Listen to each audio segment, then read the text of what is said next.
কোটা বিরোধী আন্দোলন যে যুবক ছেলেগুলো করেছে ওরা মুজাহিদ, ওদের বিরোধিতা যারা করেছে ওরা সন্ত্রাস। ওই যুবকদেরকে কিয়ামতের ময়দানে আরশের নিচে ছায়া দিবে কে? আল্লাহ। আমরা প্রত্যেকের জন্য হেদায়েতের দোয়া করি প্রথমে। আর যদি হেদায়েত নসিবে না থাকে, কারুন, সাদ্দাত, নমরুদ আর ফেরাউনের যে দশা হয়েছে, বাংলার জমিনের ইসলাম বিরোধী এই বেহায়াদের ওই দশা আল্লাহ তুমি করে দাও। আমি কখনো হারি না, আমি হয় জিতি নয় শিখি, এরকম একটা অ্যাটিটিউড রাখবেন যে শিখতে আমাকে হবেই, কিন্তু হেরে যাব না আমরা। চিল্লায় বলেন ঠিক কিনা? কষ্ট যখন পাবেন, অসুস্থ যখন হবেন, ওইখানেও আনন্দ করবেন, কারণ সামনে আরাম আসতেছে। সুবহানাল্লাহ পড়েন। মুমিনের হারাবার কিছু নাই, দুঃখ পাওয়ার কিছু নাই। মুমিন অসুস্থ হলে অসুস্থতার মাধ্যমে তার গুনাহ ঝরে যায়, সে আল্লাহর কাছে প্রিয় হয়ে ওঠে। তা আমাদেরকে কেউ হারাইতে পারে? কথা বলেন, আমাদের কেউ ভয় দেখাইতে পারে? যুবকরা হচ্ছে শক্তির আধার, তাদের মধ্যে আছে প্রাণ ঢালা উচ্ছ্বাস, তাদের রক্ত গরম, তারা চাইলে অনেক কিছু করতে পারে, পারে না? কোটা বিরোধী আন্দোলন করতে পারে, তারা নিরাপদ সড়ক চাই আন্দোলন করতে পারে, তারা দুর্নীতিমুক্ত বাংলাদেশ গড়ার প্রত্যয় নিতে পারে। চিল্লায় বলেন ঠিক কিনা? এজন্য যুবকরা যদি জাগে, ভালো থাকবে বাংলাদেশ। যুবকরা যদি ইসলামের পক্ষে কাজ করে, বাংলাদেশটাকে রহমত আর বরকত দিয়ে সমৃদ্ধ করে দিবে কে? আল্লাহ। যুবকদেরকে শেষ করে দিয়েছে নোংরা ছাত্র রাজনীতি। আছে না নাই? টেন্ডারবাজি, চাঁদাবাজি, রাজনৈতিক দলগুলো এই যুবকদেরকে দিয়ে এই কাজগুলো করায়। ওনারা কিন্তু মাঠে নামে না। চিল্লায় বলেন। এই যে নির্বাচন পূর্ব সহিংসতা, এইখানে গাড়ি ভাঙচুর, ওইখানে জ্বালাও পোড়াও, এখানে আগুন দাও, ওইখানে সন্ত্রাসবাদ, এগুলো সব যুবকদেরকে দিয়ে করানো হয়। এজন্য নোংরা রাজনীতির এই প্যানেলকে ভেঙে দেন আপনারা, সুন্দর রাজনীতির প্রচলন শুরু করেন। বরকত দিবে কে? আপনাদের একটা শক্ত সিদ্ধান্তই পারে বাংলাদেশকে সোনার মদিনার রাষ্ট্রে পরিণত করতে। চিল্লায় বলেন ঠিক কিনা? তোমরা আগামী দিনের সম্ভাবনা, তোমাদেরকে অনেক দূর যেতে হবে। You have to make a very bright career for your society, for your family, for your country. কিয়ামতের দিন 7 শ্রেণীর লোককে আল্লাহ তাআলা তার আরশের নিচে ছায়া দিবে। এর মধ্যে এক শ্রেণীর মানুষ হচ্ছে শাবুন নাশাআ ফি ইবাদাতিল্লাহ, ওই যুবক যারা ইবাদতে সময় কাটিয়েছে, যারা তাদের অবসর সময়টা হিন্দি সিনেমা দেখে নাই, জি বাংলা দেখে নাই, স্টার জলসা দেখে নাই, রুব্বানে নাচে কোমর দুলায়া, এগুলা দেখে নাই। তারা তাদের সময়টা আল্লাহর ইবাদতে কাজে লাগিয়েছে। ওই যুবকদেরকে কিয়ামতের ময়দানে আরশের নিচে ছায়া দিবে কে? আল্লাহ। অনেক যুবক আসছে আজকে, আলহামদুলিল্লাহ। আমাদের এই সময়টা ইসলামের পক্ষে কাজে লাগাতে হবে। রাজি আছো তো? সবাই রাজি আছো? কিন্তু দুর্ভাগ্যজনক হলেও সত্য, বাংলাদেশে যুবকদের চরিত্র নষ্ট করার জন্য, তাদের এইম নষ্ট করে দেওয়ার জন্য, তাদের ক্যারিয়ার গুলো নষ্ট করে দেওয়ার জন্য যা যা দরকার তার সব কিছুর বন্দোবস্ত বাংলাদেশে আছে না নাই? তাদের নৈতিক অবক্ষয়ের জন্য সবচেয়ে ভয়ঙ্করতম জিনিস হচ্ছে মাদক। বাংলাদেশে এটা নাই। এই মাদকের সাথে মুসলমানের কোনো সম্পর্ক থাকতে পারে? এলাকাটারে সুন্দর করেন, যুবকগুলোরে আল্লাহওয়ালা হতে সাহায্য করেন, ঠিক কিনা? ফেরাউনের মতো এত কুখ্যাত ইন্টারন্যাশনাল সন্ত্রাসী, এই সন্ত্রাসীটাও খেয়াল রাখবেন, নবীদের সাথে যারা বিরোধিতা করেছে তারা সন্ত্রাস, আর নবীরা ছিল মুজাহিদ। চিল্লায় বলেন ঠিক কিনা? তার মানে বিশ্বনবী ছিলেন মুজাহিদ। এবার সন্ত্রাসীটার নাম বলেন আবু জাহেল। মুসা আলাইহিস সালাম ছিলেন মুজাহিদ, তাহলে সন্ত্রাসটার নাম বলেন। ইব্রাহিম আলাইহিস সালাম ছিলেন মুজাহিদ, তাহলে সন্ত্রাসটার নাম বলেন। তার মানে হকের পক্ষে যারা তারা সবাই মুজাহিদ, আমরাও মুজাহিদ। চিল্লায় বলেন ঠিক কিনা? কল্যাণের কথা যারা বলে তারা মুজাহিদ, অন্যায়ের দিকে যারা ডাকে তারা সন্ত্রাস। কোটা বিরোধী আন্দোলন যে যুবক ছেলেগুলো করেছে ওরা মুজাহিদ, ওদের বিরোধিতা যারা করেছে ওরা সন্ত্রাস। এজন্য হকের পক্ষে যারা থাকবে, ইসলামের পক্ষে যারা থাকবে, ন্যায় নীতি সাম্যের পক্ষে যারা থাকবে, তারা মুজাহিদ। বাই ডিফল্ট এগুলো মুজাহিদ। চিল্লায় বলেন ঠিক কিনা? আর বিরোধিতা যারা করবে, সন্ত্রাস। যে জমিনে আল্লাহু আকবার ধ্বনির সাথে সূর্য উঠে যায়, আল্লাহু আকবার ধ্বনির সাথে সূর্য ডুবে যায়, সে দেশে আর কিছু থাকবে না থাক ইসলাম থাকবেই, আর কিছু থাকবে না থাক কোরআন থাকবেই। এদেরকে প্রশ্রয় দিলে এরা বলে মসজিদ বন্ধ করো, মাদ্রাসা বন্ধ করো, কয়দিন পরে বলবে আজান বন্ধ করো, এরপরে আবদার তুলবে দাড়ি রাখা বন্ধ করো, তারপরে বলবে মুসলমানদের নাম রাখা বন্ধ করে দাও। এজন্য এই আবদার শুনতে মুসলমানরা রাজি নয়। চিল্লায় বলেন ঠিক কিনা?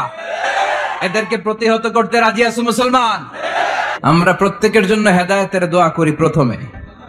আর যদি হেদায়েত নসিবে না থাকে, কারুন, সাদ্দাদ, নমরুদ আর ফেরাউনের যে দশা হয়েছে, বাংলার জমিনের ইসলাম বিরোধী এই বেহায়াদের ওই দশা আল্লাহ তুমি করে দাও। আল্লাহ আমাদের নেতাদেরকে তুমি হেদায়েত দাও। মাঝে মাঝে আল্লাহ আমাদেরকে দুঃখ কষ্ট দিয়ে পরীক্ষা করতে চান, এগুলো আমাদের জন্য খারাপ নয়। এই দুঃখ কষ্ট বিপদ আমাদের কোমরকে সোজা করে, আমাদের পায়ের মাটিকে শক্ত করে। চিল্লায় বলেন ঠিক কিনা? প্রতিকূল পরিবেশে কিভাবে বাঁচতে হয় এই দুঃখ কষ্ট আমাদেরকে শিখায়। এজন্য মুমিন বান্দার বৈশিষ্ট্য হচ্ছে দুঃখ কষ্ট বেদনা জ্বালা এগুলোতে সে আপসেট হয় না, সে হাল ছেড়ে দেয় না, সে ভরসা রাখে একজনের উপর। চিল্লায় বলতে হবে তিনি কে? কারণ মুমিন জানে রাত্রি যত গভীর হয়, অন্ধকার তমানিসা ভেদ করে সুবহে সাদিক হয়। মুমিন জানে গর্ভবতী নারীর পেটের ব্যথা যেই দিন বাড়তে থাকে, ওই দিনই নতুন মেহমান আগমনের সময় ঘনাতে থাকে। মুমিন জানে তার জীবনে দুঃখ কষ্ট বিপদ যত বাড়তে থাকে, সুখের দিন কাছে আসতে থাকে। এজন্য মুমিনের হারাবার কিছু নেই। ফাইন্না মাআল উসরি ইউসরা, ইন্না মাআল উসরি ইউসরা। নবী হে, কষ্টের পরেই আছে আনন্দ, দুঃখের পরেই আছে সুখ। আপনি সমস্যায় পড়েছেন, ওই সমস্যার সমাধানও আছে না নাই? এই পৃথিবীতে এমন কোন সমস্যা আছে যেটা সমাধান নাই? কথা বলেন। সমস্যা তৈরি করেছে কে? আবার সমাধানও দিয়েছে কে? Allah doesn't create a lock without its key. আল্লাহ কখনো চাবি না বানাইয়া ওইটার তালা বানায় নাই। কথা কন। তালাও যেহেতু আছে, ওই তালার চাবিও বানিয়েছে কে? মা আনজালাল্লাহু দাআন ইল্লা আনজালাল্লাহু লাহু শিফা। আল্লাহ দুনিয়ায় এমন কোন রোগ পাঠায় নাই যেই রোগের ঔষধ বানায় নাই, এমন কোন রোগ নাজিল করে নাই যেই রোগের কোন চিকিৎসা বানায় নাই, হয়তো সেটা আবিষ্কার হয় নাই। অনেকে ক্যান্সারের কথা বলতে পারেন যে হুজুর ক্যান্সার এমন রোগ, এই ক্যান্সার তার নাই কোনো অ্যানসার, কিন্তু বিজ্ঞানীরা বলতেছে এটারও অ্যানসার আবিষ্কৃত হচ্ছে। সুবহানাল্লাহ কইবেন না? কিছু কিছু ক্ষেত্রে হয়েও গিয়েছে। এজন্য দুঃখের পরেই আছে সুখ, কষ্টের পরেই আছে আনন্দ। এই দুনিয়াটাই এরকম, কষ্টের পরই আনন্দ। দেখবেন তারাবির নামাজ 20 রাকাত পড়তে কষ্ট লাগে না? কোমরে ব্যথা, হাঁটুতে ব্যথা, কিন্তু 20টা রাকাত যখন শেষ করে মসজিদ থেকে বের হই, একটা আনন্দ আছে না নাই? কষ্ট করে পরীক্ষার জন্য প্রিপারেশন নিলেন আপনি কয়েক মাস, কিন্তু ফলাফল যখন ভালো হয় তখন একটা আনন্দ আছে না নাই? সারাদিন রোজা রাখলেন রমজানে, কি কষ্ট, তৃষ্ণায় গলা ফেটে যায়, কিন্তু ইফতারির সময় যখন রুহাবজা শরবতটা খাই কেমন লাগে? একটা আনন্দ আছে না নাই? এজন্য আল্লাহ বললেন ফাইন্না মাআল উসরি ইউসরান, ইন্না মাআল উসরি ইউসরা। ও নবী, কষ্টের দিন মক্কায় অল্প কিছু দিন, মদিনাতে আনন্দের দিন অপেক্ষা করছে। আমাদের জীবনে যদি দুঃখ কষ্ট আসে, আমরা ধৈর্য ধরবো, তাওয়াক্কুল করবো একজনের উপর, তিনি কে? কারণ আমরা বিশ্বাস করি কষ্টের দিন এটা চিরকালের জন্য নয়, সামনে আনন্দের দিন আমাদের জন্য সেট করে রেখেছে কে? বিপদে পড়লেই ডাকবো কারে? আমাদের অসুস্থতাকে সুস্থতায় পরিণত করে দিতে পারে কে? চাকরির জন্য পাগল পারা, চাকরি নাই, চাকরির ব্যবস্থা করে দিতে পারে কে? বিদেশে যেতে মনে চায়, পাসপোর্ট দিয়ে রেখেছি, ভিসা নাই, ভিসা লাগায় দিতে পারে কে? কিন্তু আমরা দুঃখ কষ্ট বেদনা কিছু একটা হইলেই সবার আগে আল্লাহরে শেয়ার করার আগে ফেসবুকে শেয়ার মেরে দিই। আছে না নাই? আপনাদের ফেসবুকে অ্যাকাউন্ট আছে নাকি? কার কার আছে দেখি?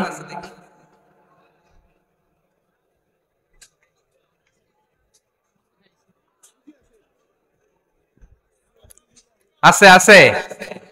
এটার জন্য আমরা ভালো কাজে লাগাই। ঠিক কিনা? আপনি চাইলেই এমন ভাবে ফেসবুক ফ্রেন্ড লিস্ট করতে পারেন যারা ভালো ভালো জিনিস শেয়ার করে, যারা মোটিভেশনাল জিনিস শেয়ার করে, ইসলামের পক্ষে কথা বলে। আপনার এক একটা শেয়ারে অনেকের জীবন বেঁচে যেতে পারে, ঠিক কিনা? একজন মুমূর্ষ রোগীকে বাঁচাতে রক্তের প্রয়োজন, রক্তের গ্রুপ এ পজিটিভ। যারা রক্ত দান করতে আগ্রহী তারা এই নাম্বারে যোগাযোগ করুন। ফেসবুকে মাঝে মাঝে এরকম নিউজ আসে না নাই? আপনি just you put down in share, শেয়ারের মধ্যে একটা পুট করে দিলেন, একটু শেয়ার মেরে দিলেন, ছড়িয়ে পড়লো হাজার হাজার ফেসবুক ফ্রেন্ডদের কাছে। তাদের অনেকে ব্লাড দিতে আগ্রহী, সে তাড়াতাড়ি যে সেখানে ব্লাড ডোনেট করে আসলো। আপনার একটা শেয়ারের কারণে বেঁচে গেল অনেকগুলো প্রাণ। চিল্লা এখন ঠিক কিনা?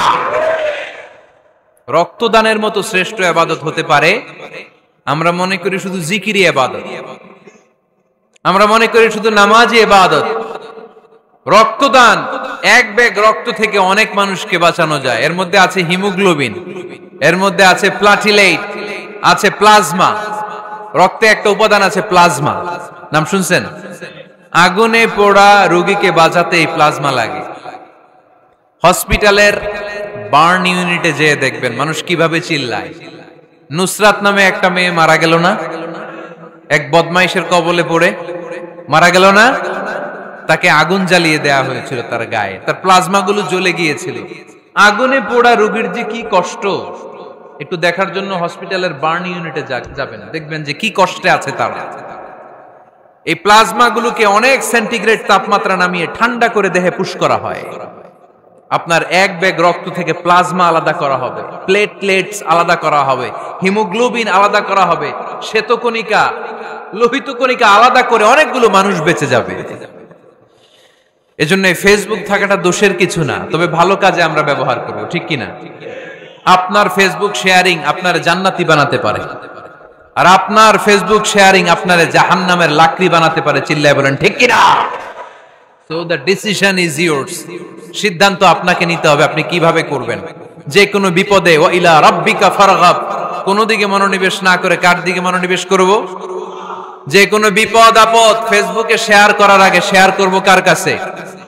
আমাদের যার যা লাগে আল্লাহ সবও যদি দিয়ে দেয়, আল্লাহর ধনভাণ্ডারের 1 ইঞ্চিও কমবে?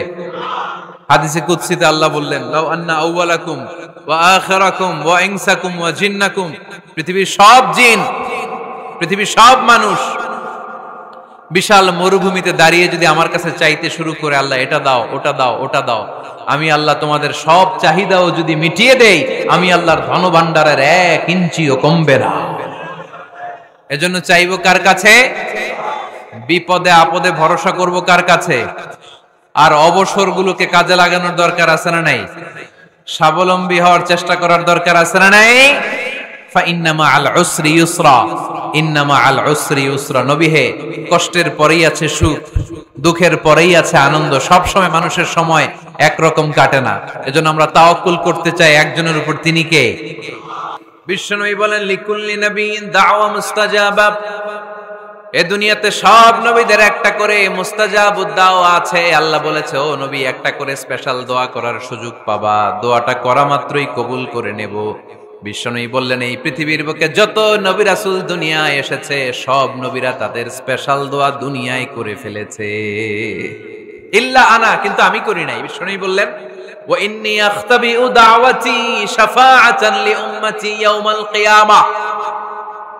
আমি আমার স্পেশাল দোয়াটা করি নাই, আমার স্পেশাল দোয়াটা আমি আমার গুনাহগার উম্মতকে বাঁচানোর জন্য কিয়ামত পর্যন্ত রেখে দিয়েছি। আমরা যেদিন বিপদে পড়ে যাব, যেদিন আমার আব্বা আমারে চিনবে না, আমি আমার আব্বারে চিনব না, নেতা তার কর্মীরে চিনবে না, কর্মী নেতারে চিনবে না, ঠিক কি না? পীর সাহেব মুরিদরে চিনবে না, মুরিদ পীর সাহেবরে চিনবে না, স্বামী তার স্ত্রীরে চিনবে না, স্ত্রী তার স্বামীরে চিনবে না। নবী থেকে শুরু করে, ওলি থেকে শুরু করে, শহীদ থেকে শুরু করে সবার মুখে একটাই জিকির, ইয়া নাফসি ইয়া নাফসি ইয়া নাফসি।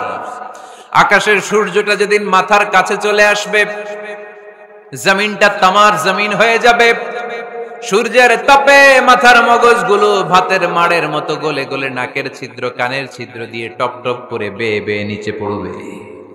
ওই কঠিন দিনে কেউ কাউরে চিনবে না। বিষ্ণু বললেন ওই দোয়াটা আমি দুনিয়ায় করি নাই, আমি বদরের যুদ্ধে মার খেয়েছি, উহুদের যুদ্ধে দাঁত ভেঙেছি, আমি না খেয়ে পেটে পাথর বেঁধেছি। আমি যদি ওই দিন দোয়া করতাম আল্লাহ দোয়া কবুল করে নিত, জান্নাতি খাবার দিয়ে দিত, আমার মায়ের খাওয়া লাগতো না, তায়েফে আমার রক্ত ঝরতো না, দোয়া করলেই কবুল। কিন্তু ওই দোয়াটা আমি দুনিয়ায় করি নাই, ওই দোয়াটা আমার জন্য, আপনার জন্য, আমাদের জন্য বিশ্বনবী জমা রেখে দিয়েছে। এজন্য বিশ্বনবীর চিন্তা আর আমাদের চিন্তা এক চিন্তা না, বিশ্বনবীর পুরা উম্মতের চিন্তা। কিয়ামত পর্যন্ত যত মানুষ আসবে সবাই আমার উম্মত, না জানি তাদের নসিবে কি হয়ে যায়। এই চিন্তার বোঝা বিশ্বনবীকে কাবু করে ফেলেছিল। আল্লাহ বললেন নবী নো টেনশন, কোনো টেনশন নাই, আপনার এই চিন্তার বোঝাকে আপনার পিঠ থেকে আমি আল্লাহ নিজ দায়িত্বে সরিয়ে নিলাম। এজন্য আল্লাহ বললেন আলাম নাশরাহ লাকা সাদরাকা ওয়া ওয়াদা'না আনকা বিজরাক আল্লাযী আনকাদা যাহরাক। যেই চিন্তার বোঝা আপনাকে কষ্ট দেয়, যেই চিন্তার বোঝা আপনারে পেরেশান করে তোলে, আপনার পিঠ থেকে ওই চিন্তার বোঝা নবী আমি সরিয়ে নিলাম। কি দিয়ে সরিয়ে নিল? কোরআনের আলো দিয়ে। আওয়াজ করে বলতে হবে কি দিয়ে? বিশ্বনবী মক্কায় দেখতেন মূর্তির পূজা হয়, আল্লাহর ঘরের ভিতরে 360টা মূর্তির পূজা।